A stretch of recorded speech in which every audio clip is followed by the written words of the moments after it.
À l'info, Pierre de Villeneuve. Et la suite du journal avec Sébastien Krebs. Nous sommes aujourd'hui le 8 mars, journée internationale pour les droits des femmes. Des rassemblements sont prévus aujourd'hui à Paris et dans plusieurs villes, avec pour mot d'ordre l'égalité professionnelle et la lutte contre les violences conjugales. Depuis le 1er janvier, 30 femmes ont été tuées par leur conjoint ou ex-conjoint. C'est un chiffre en augmentation. Le nombre de plaintes pour harcèlement et agression sexuelle a lui aussi bondi dans le sillage du mouvement MeToo. La parole se libère, mais parce qu'il est parfois trop difficile de parler, des associations viennent de créer sur Internet un chat, une messagerie ouverte aux victimes.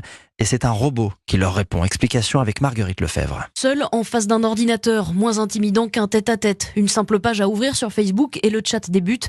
C'est Alexia Leron qui a fondé l'association etc. Le robot va se présenter en quelques mots. C'est le robot qui va poser une série de questions et il va y avoir un panel de réponses prédéfinies.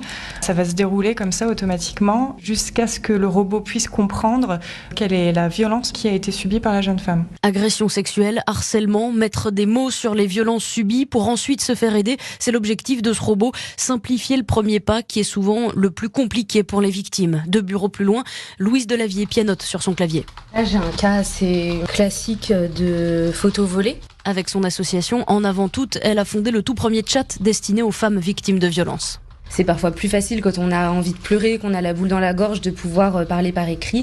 Aussi parce qu'on ne voit pas la personne, qu'on se sent beaucoup moins jugé et parce qu'on se sent beaucoup plus anonyme. Un canal de discussion à destination des plus jeunes qui fonctionne, si bien que le gouvernement a également décidé il y a 6 mois de lancer son propre chat, géré par des policiers et des gendarmes spécialisés.